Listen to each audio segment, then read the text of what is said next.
Leonardo Cohen Arasi, para muchos muy conocido como relacionista público, porque además también, digamos, tenía una conexión con aquellos que habían formado parte de los realities, como por ejemplo Gran Hermano. Ayer nos enteramos de Despedida de Solteros porque vino uno de los protagonistas, Matías Atem, que fue muy popular en su momento porque tuvo una gran disputa con su novia Janina, habían sido expulsados, después entraron nuevamente en la casa, después también y durante los realities lo que hacía era facilitar presencias en los boliches para muchos, ofrecía también presencias VIP, y además también de alguna manera atados contractualmente estaban obligados a ir a comer a su restaurante para convocar también a otros comensales. Pero acá viene la parte más complicada para la defensa que está ejerciendo Leo Cohen Arasi, quien ayer en su declaración ante la fiscal dijo que él pagaba por sexo. Sí, yo pagaba por sexo, pero adultos, nunca menores. Si eran menores yo no sabía. El tema es que había menores reclutados. Ayer Matías Atem dijo que le constaba que en el caso de Despedida de Solteros había dos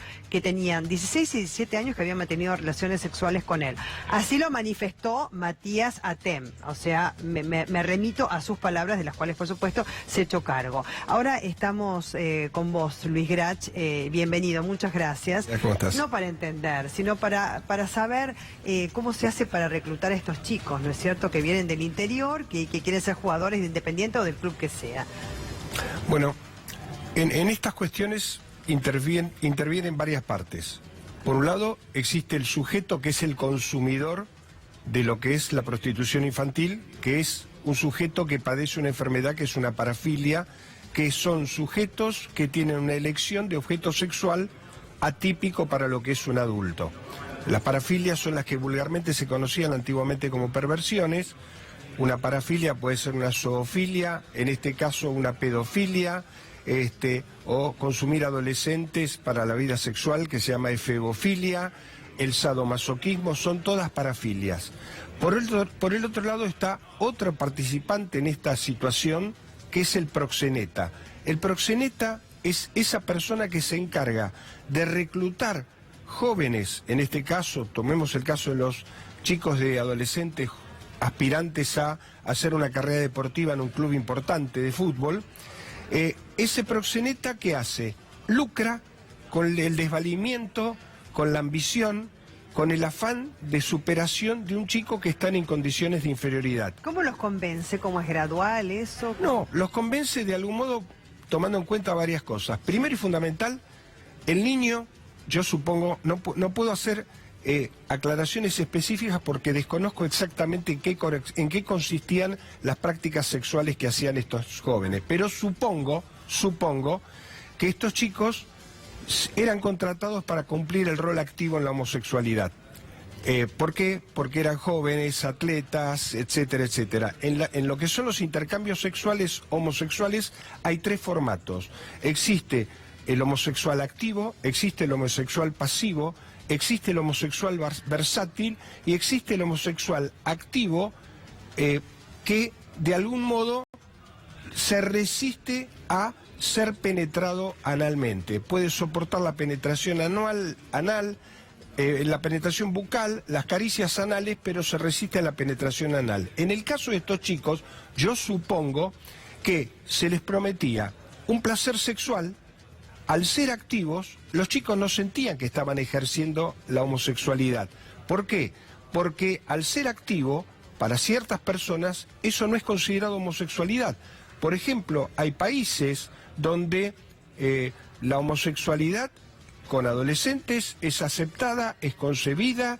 Por ejemplo, en países como la India o Pakistán, donde los camioneros viajan largas trayectorias durante muchos días, usan a los niños para tener relaciones sexuales y estos niños actúan pasivamente. En este caso yo supongo que estos niños eran convocados para actuar activamente. Entonces, al actuar activamente, el niño siente que en realidad no está teniendo una actividad homosexual, o por lo menos que no se está feminizando.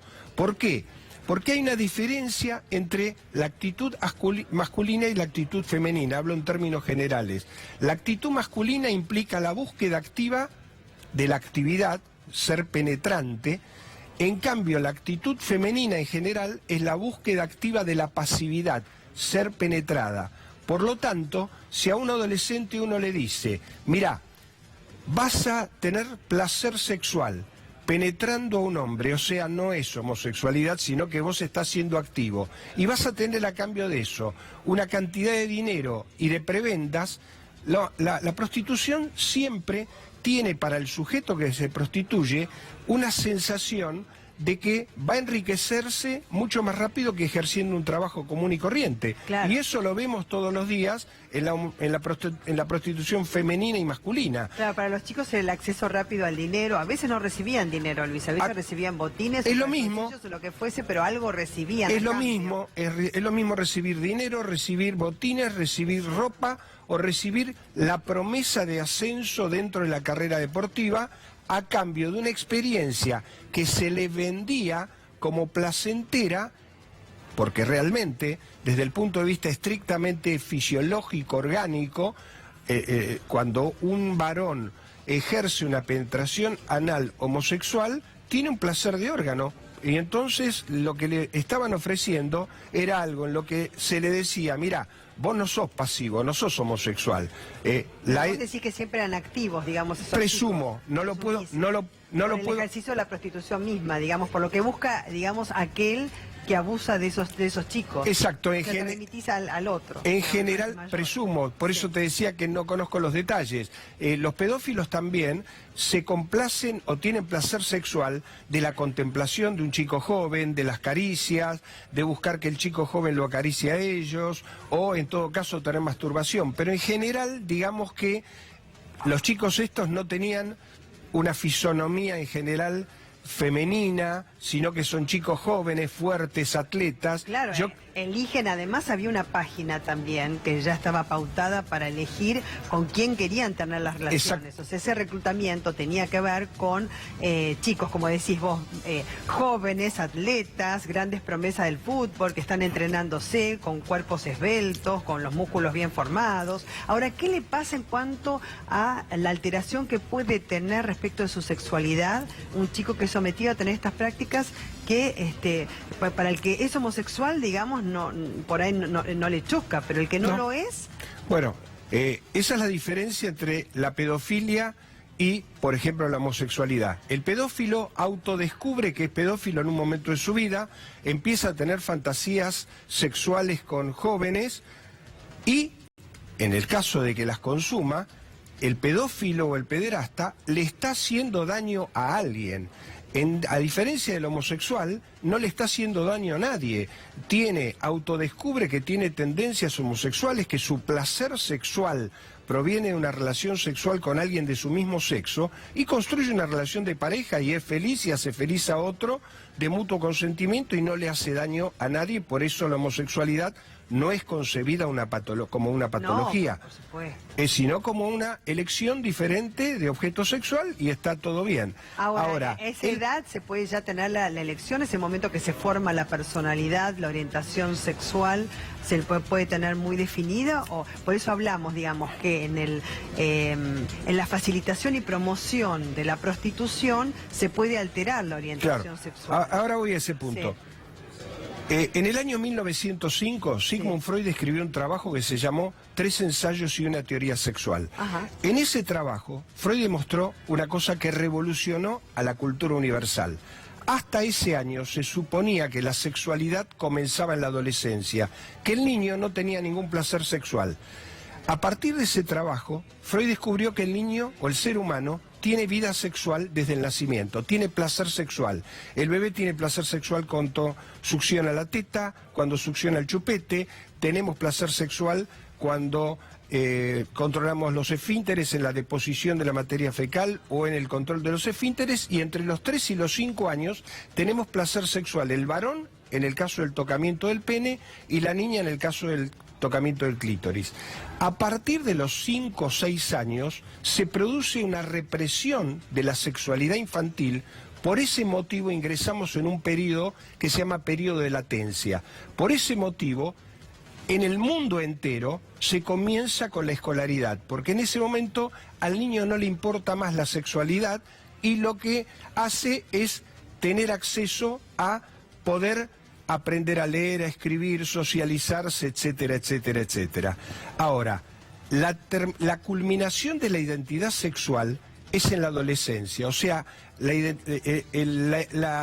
identidad sexual no es un punto de partida. Yo no puedo decir, acabo de tener un hijo, mi hijo es varón y es heterosexual. En todo caso, la heterosexualidad o la homosexualidad de mi hijo se irá determinando a partir de las experiencias que él vaya teniendo desde su nacimiento hasta su adolescencia. Por lo menos se define aproximadamente. En la adolescencia, en la pubertad, sí, se termina de definir lo que es la identidad sexual. Antes de eso, sí, existen lo que se llama los pares antitéticos.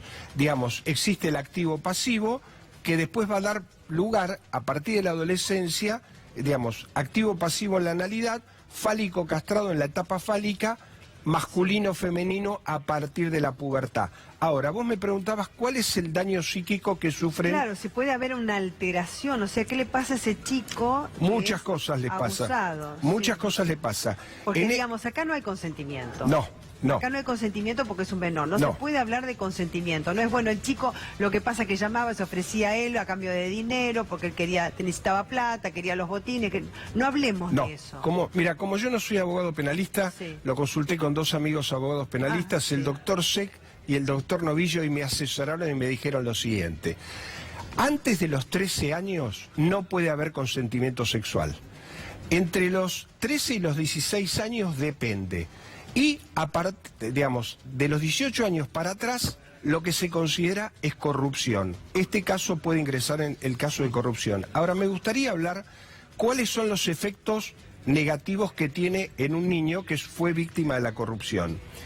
El niño que fue víctima de la corrupción, primero, cuando descubre que en realidad lo que hizo se inscribe dentro de un acto que tiene que ver con la homosexualidad y no con la heterosexualidad, primero siente vergüenza, culpa, tiene una crisis de su identidad y empieza a dudar seriamente de su orientación sexual.